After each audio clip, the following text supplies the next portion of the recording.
आज की कहानी जो मैं बताने जा रही हूँ आपको, ये मुझे माही ने बताया है। ये राजस्थान के कोटा की रहने वाली हैं, लेकिन अब नहीं रहती हैं क्योंकि इनके पापा का ट्रांसफ़र हो चुका है। और इनके पापा के दोस्त की फैमिली में कुछ हॉरर इंसिडेंट हुए थे जिन्होंने मेरे साथ शेयर किया। हेलो, मेरा नाम आंचल है और आप हैं मेरे साथ मेरे YouTube channel real horror incident में।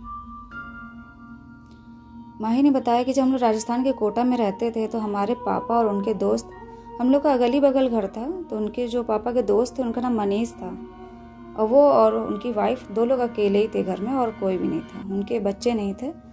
और मेरे घर में हम थे और मेरे मम्मी पापा थे, 3 लोग थे। तो पापा के जो दोस्त थे वो उन्हीं के ऑफिस में ही जॉब करते थे, लेकिन पापा ऊंची पोस्ट पर थे। लेकिन पापा का ट्रांसफ़र हो गया था जिसके कारण हम लोग को वहाँ से जाना था। अब हम लोग का इतनी जल्दी से सब ये था कि अब यहाँ से जाना है। तो बहुत से सामान थे, गार्डनिंग के सामान, फर्नीचर, तो उसको हम लोगों ने सेल पे रख दिया था कि जिसको जो लेना हो ले लेगा। तो घर के ही लॉन में उन्होंने काफ़ी फर्नीचर ये सब रख दिया था और हर फर्नीचर पे उन्होंने एक स्लिप लगा दिया था कि किस प्राइस में उन्होंने सामान खरीदा है और किस प्राइस में बेच रहे हैं। बस उन्होंने गार्ड को सारी डिटेल बता दिया था। अब उनको जब जाना था तो उनके दोस्त थे वही मिलने आए, मनीष जो थे। सारा सामान देखा और कहें भी कि भाई सामान बहुत अच्छा है आप जो, लेकिन ये सब बेचे जा रहे हैं। तो उन्होंने कहा भाई क्या करें, इसको हम नहीं ले जा सकते हैं और इसीलिए इसको हम यहाँ पे सेल कर रहे हैं। अगर आपको भी कुछ लेना हो तो ले लीजिएगा, पैसे की कोई दिक्कत नहीं है। तो उन्होंने कहा ठीक है, मैं शाम को अपनी वाइफ के साथ आऊँगा और देखूँगा कुछ 100 पीस एंटीक आपके पास ये सब रखे हैं, कुछ अच्छा लगेगा तो मैं उसमें से वो ले लूँगा। नेक्स्ट डे वो अपना शाम को वाइफ को लेके उनके घर पे गए हैं और उस टाइम शाम को खाली माँ ही थी घर पे और कोई था ही नहीं। तो यही बताया माही ने कि मैं अकेली थी, मम्मी भी नहीं थे, पापा भी नहीं थे। तो अंकल जब आए तो वो सामान वामान देख रहे थे, अपनी वाइफ के साथ आए थे। तो मैंने भी कहा था अंकल आपको जो अच्छा लगे आप ले लीजिएगा और पैसे के लिए आप परेशान मत होइएगा। तो उन्होंने कहा नहीं बेटा, हम लेंगे भी क्या, बस 100 पीस देख रहे हैं, कुछ अच्छा लगेगा तो ले लेंगे। इतना कह के माही भी अपना अंदर चली गई और जो गार्ड बैठा था वही बैठा देख रहा था। तो उन्होंने सामान वामान देखा, फिर उनकी नज़र जनरेटर के पीछे पड़ी। उनके जो लॉन में जनरेटर रखा था उसके पीछे एक बहुत ही सुंदर सा शीशा रखा था। जैसे बहुत होता है ना, एंटिक पीस होता है, ओल्ड शीशा है, वुडन की पूरी उसमें नक्काशी थी। उसमें खाली थोड़ा पेंट 2-3 जगह से उखड़ा हुआ था, लेकिन कोई भी स्क्रैचेस नहीं थे और दिखने में काफ़ी खूबसूरत सा शीशा था। तो उनकी वाइफ को एक नज़र में वही पसंद आया। उनके हस्बैंड ने कहा भी कि और भी सामान है देख लो। उन्होंने कहा नहीं, और सामान देख के क्या करेंगे, वो सब बेड और ड्रेसिंग टेबल ये सब तो घर में रखा ही है। तो उन्होंने खाली वही शीशा लिया। तो गार्ड से कहा भी कि इसमें कोई स्लिप तो लगी नहीं है, कितने का है क्या है। तो गार्ड ने कहा नहीं भाई साहब आप ले लीजिए और मालिक तो वैसे भी आपसे पैसा नहीं लेंगे। उन्होंने कहा नहीं, तभी पूछ लेना और जैसा हमको बता देना। उसके बाद वो हस्बैंड वाइफ दोनों वो शीशा वहाँ से लेके अपने घर चले गए। अब उसके बाद उनकी जो फैमिली थी वही बहुत बिजी थी माही की, क्योंकि ट्रांसफ़र के टाइम में काफ़ी हौच पौच हो जाता है और सामान बेचना रखना ये सब करना। तो काफ़ी उनके लॉन में जो सामान रखा था फर्नीचर सब बिक चुका था। अब थोड़े बहुत सामान बचे थे तो उनके पापा ने यही किया, उसको सब घर के अंदर ही लॉक कर दिया और गार्ड को वहीं पर रखा हुआ था घर की देख रेख के लिए। उसके बाद वो लोग अपना 2-3 दिन के बाद अपना निकल गए। तब उनके जो दोस्त थे मनीष वो मिलने भी आए, विदा किया और यही कहा कि चलिए अब फ़ोन पे ही बातें हुआ करेंगी कि आप तो बड़ी दूर जा रहे हैं, अब आना जाना कहाँ हो पाएगा। अच्छा, उस टाइम शीशे की कोई बात हुई नहीं क्योंकि वैसे भी इतनी जल्दी थी, उनको जाना था और इन्होंने भी नहीं बात छेड़ी क्योंकि इनको भी नहीं याद था। धीरे धीरे इनके परिवार में, इनकी फैमिली में क्या चेंजेस आने लगा इनकी वाइफ के ऊपर। इनकी वाइफ ने जो मिरर था उसको घर के सेंटर में एक जो लॉबी सा बना था वहाँ पर ऐसी जगह लगा रखा था, कोई भी रूम से निकले, किचन से निकले या बाहर से आता है तो उसको अपना फेस वहाँ दिखता था। और इसीलिए उन्होंने बीच में लगा भी रखा था। तो रूम से निकलती तो देख लेती, किचन से निकलती तो उनकी नज़र शीशे पड़ जाती और बाहर से कोई आता तो भी उसकी नज़र शीशे पे सामने ही पड़ती थी। अब उनकी वाइफ धीरे धीरे जब घर इनका अस्त व्यस्त सा होने लगा, जहाँ पहले इनकी वाइफ इतनी एक्टिव थी, घर की अच्छे से देख रेख करती थी, अपनी केयर करती थी और एक अच्छी हाउस वाइफ थी वो। अब इनके हस्बैंड ने भी बदलाव देखा घर में कि अब घर पहले जैसा नहीं है, वैसे पड़ा रहता है, कपड़े पड़े हुए हैं, घर में साफ़ सफाई भी उतनी नहीं जैसे पहले रहती थी। और जो उनकी वाइफ को गार्डनिंग का शौक़ था वो भी अब सब फूल मुरझा रहे थे, पेड़ पौधे सूख रहे थे। तो उन्होंने वाइफ से कहा कि क्या हुआ, तुम चीज़ें ध्यान नहीं देती हो, घर देखो कैसा होता चला जा रहा है, कहो तो कोई नौकर लगवा दे, सर्वेंट। तो उन्होंने कहा नहीं, सर्वेंट नहीं, और 2 लोग हैं, कितना काम ही है, हम कर लेंगे, थोड़ा आजकल बस टाइम नहीं मिलता। खैर उनके हस्बैंड ने ध्यान नहीं दिया, वो चले गए। अब उनकी वाइफ के साथ यहाँ पे क्या हो रहा था कि वो जब भी शीशे के सामने खड़ी होती और खड़े खड़े उनको कब 1-2 घंटा बीत जाता उनको पता ही नहीं चलता था। अचानक से उनको जब झटका लगता था तब वो जब घड़ी में टाइम देखती तब उनको पता चलता था कि अरे मैं 1 घंटे से खड़ी थी। तो इस चीज़ को उन्होंने भी सोचा कि मैं यहाँ पे 1 घंटे से खड़ी कर क्या रही थी, और एक टक वो शीशे को निहारा करती थी। लेकिन उन्होंने इस चीज़ पे ज़्यादा ध्यान नहीं दिया। ध्यान देने वाला कोई दूसरा होता तो देता भी। अब इनके हस्बैंड जब संडे को रुकते थे तो धीरे धीरे उन्होंने नोटिस किया कि इनकी वाइफ जो पहले इतना अच्छे से घर देख रेख करती थी अब नहीं करती है। अब उसको जब मौका मिलता है बस वहीं शीशे के सामने खड़ी है। और इन्होंने भी कई बार आवाज़ लगाई, अपनी वाइफ को बुलाया, तो वो सुनती ही नहीं थी। जब ये जाकर देखते तो देखें वो शीशे के सामने खड़ी रहती थी। तो उन्होंने एक दिन टोका भी, रूडली थोड़ा बोला कि अब तुम कुछ ज़्यादा शीशा नहीं देखने लगी हो, हर टाइम शीशे के सामने ही खड़ी रहती हो, और घर देखो घर की क्या हालत हो गई है। कहते नौकर लगवा लो, तुम वो भी नहीं लगाने देती हो, नहीं कर सकती हो तो वैसा बताओ हम फिर सर्वेंट रखें। तो फिर उन्होंने कहा कि नहीं, सर्वेंट क्यों रखोगे, और पता नहीं क्यों मैं इस टाइम ज़्यादा ध्यान नहीं दे पाती हूँ, और मेरे साथ कुछ ये हो रहा है कि हम जब शीशे के सामने खड़े होते तो 1-1 घंटा 2-2 घंटा कब बीत जाता है मुझे पता नहीं चलता। तो उन्होंने कहा क्यों इतना शीशा देखती हो, और शीशा उसको हटा दो, यहाँ से अलग रख दो। उन्होंने कहा नहीं हटाएंगे तो नहीं, लगाएंगे यहाँ पे क्योंकि अच्छी जगह पे लगा। अब इस तरह से कम वो शीशा लगे हुए उनके यहाँ 5 से 6 महीना बीत गया। अब उनका घर जो पहले इतना सुंदर सा दिखता था वो धीरे धीरे कबाड़े सा बनने लगा था। अब वो दिन एक दिन उनके हस्बैंड को गुस्सा भी आई। अब वो हर संडे को जब भी रहते थे अपनी बीवी को वॉच करते थे कि कर क्या रही है, और मोस्टली टाइम वो अपना भी मिरर के सामने एक टक उसको देखा करती थी।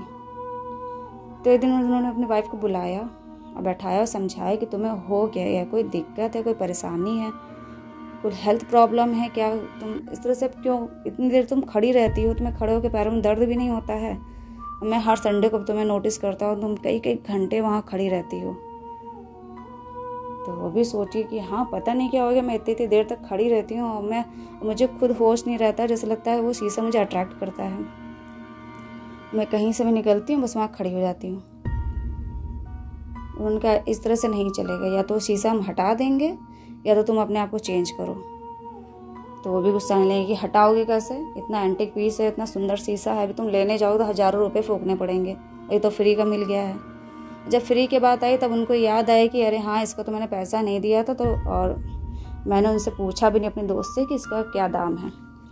तब उस दिन उन्होंने अपने दोस्त को कॉल किया, जो माही के पापा थे, उन्होंने उनको कॉल किया और हालचाल पूछा। तब बातों बातों में उन्होंने पूछा कि भाई साहब आपके यहाँ से जो हम शीशा लाए थे आपने उसका दाम भी नहीं बताया, इतना पुराना अच्छा शीशा है, महंगा ही होगा, तो आप कुछ दाम बता देते तो मैं दे देता। और मैं पूछना भी भूल गया, आप लोग अचानक से चले गए। तो उन्होंने कहा शीशा कौन सा आपने लिया, तो अरे आपके यहाँ जनरेटर के पास शीशा रखा था। तो भाई साहब हमारे पास तो कोई शीशा नहीं था, हमें तो याद भी नहीं है, हम तो अधिकतर फर्नीचर सब यही सब रखे थे, ड्रेसिंग टेबल, बेड है, कूलर, फ्रिज, एसी यही सब रखा था, थोड़े शोपीस के सामान थे, गार्डनिंग का सामान था। कि नहीं भाई साहब आपके यहाँ जनरेटर के पीछे एक बहुत ही प्यारा शीशा रखा था और वुडन की उसमें नक्काशी थी और स्क्रैचेस एक भी नहीं थे, बस थोड़ा सा पेंट में उखड़ापन था। तो उन्होंने कहा भाई हमें तो नहीं याद आ रहा और मेरे पास ऐसा कोई शीशा था भी नहीं। तो उन्होंने कहा अच्छा ठीक है मैं गार्ड से पूछूंगा तो आपको बताता हूँ। और रही बात पैसे की तो भाई पैसा हम नहीं लेंगे, लेकिन ये शीशा आपको कहाँ से मिला ये हमको नहीं पता। उन्होंने कहा ठीक है मैं गार्ड से पूछ के आपको शाम तक कॉल करता हूँ। अब जो माही का घर था तो इनके जो पापा के दोस्त के घर के बगल का ही तो घर था, तो वो गार्ड वहाँ पे बैठता था। तो वो भी टहलते हुए चले गए गार्ड के पास कि तुम्हारे मालिक की कॉल आई। उन्होंने कहा नहीं अभी तो नहीं आई। तभी अचानक से उनकी कॉल आ भी गई। तो उन्होंने पूछा राम सेवक तुमने कौन सा शीशा मनीष को बेचा है। तो साहब मैंने बेचा तो नहीं है, वो एक शीशा जनरेटर के पास रखा था तो उसको इन्होंने पसंद किया था और मैंने पैसे से नहीं लिए थे क्योंकि उसमें कोई स्लिप भी नहीं लगी थी। तो उन्होंने कहा राम सेवक हमने तुम्हें कौन सा शीशा कभी दिया था बेचने के लिए, हमने तो ड्रेसिंग टेबल, बेड है, कूलर, एसी, फ्रिज यही सब दिया था, थोड़ा गार्डनिंग का सामान था, किचन के सामान थे और ये सब अपना शोपीस थे, मैंने तो वहाँ कोई शीशा नहीं रखा। तो साहब आपने नहीं रखा था, कोई दिन में एक आदमी आया था जो आप लोग चले गए थे थोड़ी देर के लिए कहीं पे और घर में कोई नहीं था, मैं अकेला था, तो कोई आदमी आया था वो आपके नाम से शीशा दे गया था।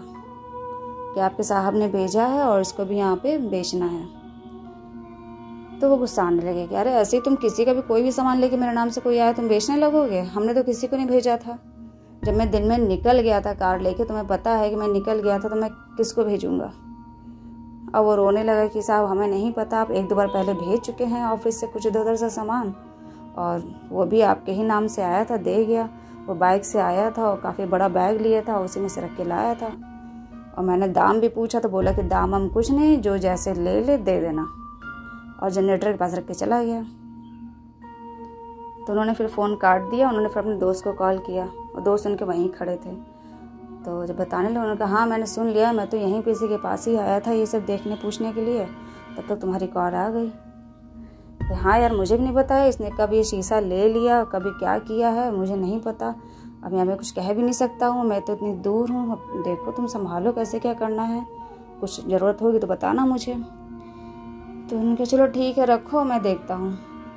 अच्छा उसके बाद उन्होंने अपने गुरु के पास गए। उनके जो गुरु रहते थे, उनके अपने गांव के एक गुरु थे, तो उनके पास ये लोग अपना आते जाते रहते थे। तो उनके पास गए तो उनके पास जाके जब उन्होंने अपनी डिटेल बताई है वाइफ के बारे में कि काफ़ी उसके बिहेवियर में चेंजेस आ गए हैं जब से वो शीशा आया है, तो कई घंटे वहाँ खड़ी रहती है और घर की कुछ देख रेख नहीं कर रही है, ना अपनी केयर कर रही है।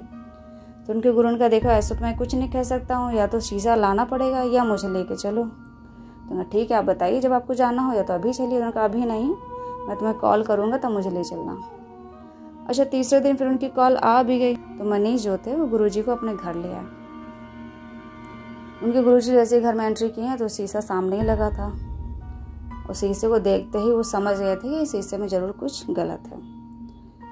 और वहीं पे उनकी वाइफ खड़ी भी थी। उनकी जो वाइफ थी वो शीशे के पास ही खड़ी थी। वो समझ गए थे कि कुछ ना कुछ इसमें है गड़बड़। अच्छा उसके बाद बैठे, थोड़ी देर बैठे, उसके बाद शीशे के पास गए हैं, थोड़ा हाथ वाथ लगा के देखा है, उसको उतार के अपने पास रखा। उनकी वाइफ वहीं बैठी देख रही थी। तो उनकी वाइफ जब चाय बनाने गई तब उन्होंने उनसे कहा मनीष से कि ऐसा है इस शीशे में गड़बड़ी नहीं थी, शीशा तो नॉर्मल जैसे होता है वैसे ही है, बहुत अच्छा ही पुराना शीशा था, लेकिन इसको जिस काम में यूज़ किया गया है वो काम नहीं सही था। तो मनीष ने पूछा काम कैसा?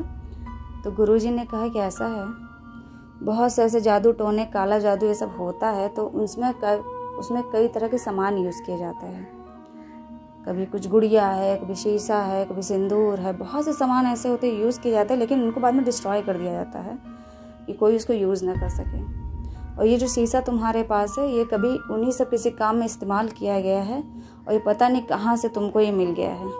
ये शीशा अच्छा था लेकिन इसके अंदर एक काला साया है जो तुम्हारी वाइफ को अट्रैक्ट करता है, और इसीलिए वो घंटों वहाँ खड़ी रहती है। अब ये सब सुन के जो मनीष थे वो बड़ा परेशान हो गए कि ये हम लोग किस झंझट में पड़ गए हैं। तो उनका तो गुरुजी ने समझाया कि ऐसा है, कुछ गलत होना होता तो हो चुका होता, ऐसा कुछ नहीं हुआ। तो वैसा करो, इस शीशे को तुम ले जाओ कहीं, और इसको तोड़ने से फ़ायदा नहीं है कि तोड़ने से इसका हल नहीं निकलेगा, या तो इसको मिट्टी में कहीं दबाओ या कहीं इसको पानी वानी कहीं गहरी जगह पे फेंको। तो उन्होंने कहा पानी वाली तो नहीं, हाँ मैं इसको मिट्टी में कहीं दबा सकता हूँ, लेकिन मेरी वाइफ इसको बाहर ले जाने नहीं देगी शीशा। वो तो जैसे ही मैं इसको उतार के कहीं रखता हूँ, मैंने एक बार छत पे रखा तो भी वो उठा लाई थी गुस्से में, और कहीं बाहर ले जाने की सोचता हूँ तो वो जाने नहीं देती, लड़ाई करती है। तो उनका फिर तुम ऐसा करो, तुम अपनी वाइफ से कहो कि मैं इस शीशे को पेंट करवाना चाहता हूँ, इसका पेंट उखड़ गया है, और इसी की साइज का इसी की तरह सेम तुम दूसरा शीशा ऑर्डर कर दो। तो यही बहाना तुम कर सकते हो। जब गुरुजी चले गए तो उनकी वाइफ ने पूछा कि आज अचानक से गुरुजी कैसे आ गए? उनका ऐसे मिलने आए थे और शीशा देखा तो उनको बड़ा सुंदर लगा, तो उन्होंने यही कहा था कि इस शीशे की तरह दूसरा शीशा मेरे लिए बनवा दो, और ये वाला शीशा भी पेंट करवा लो, ख़राब हो रहा है। तो उनकी वाइफ ने कहा अच्छा ठीक है बनवा लीजिए, उनको भी दे दीजिए, वैसे बहुत सुंदर है ये। तो उसके बाद वो दूसरे दिन निकले हैं उस शीशे को लेकर, उन्होंने बिल्कुल सेम उसी तरह से ऑर्डर करवाया, दूसरा बनने के लिए कहा। उस शीशे को लेकर वो वहाँ से चले गए हैं और कहीं ऐसी सुनसान जगह पे गए जहाँ पे आबादी नहीं थी। फिर उन्होंने वहाँ पे इतनी गहरी खुदाई करके फिर वहीं पे उस शीशे को गाड़ दिया था, ताकि धीरे धीरे जब जैसे जैसे टाइम बीतेगा और पानी, बारिश, धूप इन सब के चक्कर में वो खुद से टूटेगा तो सही है, लेकिन हम लोग तोड़ नहीं सकते हैं, और लकड़ी इसकी गलती जाएगी तो शीशा कहीं ना कहीं बेकार हो ही जाएगा, डैमेज होगा। और उन्होंने उसको गाड़ दिया। फिर वो घर चले आए। उनकी वाइफ ने पूछा भी शीशा कब तक आएगा? उन्होंने कहा कुछ दिन के बाद वो नया शीशा आ जाएगा, पेंट करने के लिए गया। अच्छा, कुछ दिन बाद उनका वो जो शीशा था नया वाला बन भी गया, तो वो लेके चले। इनकी वाइफ ने कहा है तो बहुत नया नया लग रहा है, तो गुरुजी वाला है कि आप मेरा वाला लेके आए हैं। तो उनके हस्बैंड ने कहा नहीं, तुम्हारा ही वाला है, मैंने इसको पेंट करवा दिया है और नया करवा दिया है। खैर उन्होंने उस शीशे को वहीं लगा दिया जहाँ सेंटर वाली लॉबी में, वहीं पर लगा था फ्रंट पे। अब उसके बाद काफ़ी धीरे धीरे चेंजेस आ गए। उनकी वाइफ पहले की तरह ही हो गई। अब वो पहले की तरह घंटों वहाँ पे नहीं खड़ी होती थी। लेकिन ये जो शीशा था, उनके यहाँ जो उनके दोस्त थे, कौन आदमी दे गया, किस पर्पज़ से दे गया, ये ना माही को पता था, ना उनकी फैमिली को पता था, ना ये लोग कभी जान पाए। गार्ड से भी कहा गया था कभी भी वो आदमी तुम्हें दिखे तो बताना, लेकिन उस गार्ड ने कहा कि मैंने आज तक कभी उस आदमी को दोबारा नहीं देखा। खैर ये स्टोरी थी जो माही ने शेयर किया था, और एक शीशे ने इतना बवाल खड़ा कर दिया था। अगर आप लोग को स्टोरी अच्छी लगी हो तो प्लीज़ वीडियो को लाइक करिएगा, चैनल सब्सक्राइब कर दीजिएगा। धन्यवाद।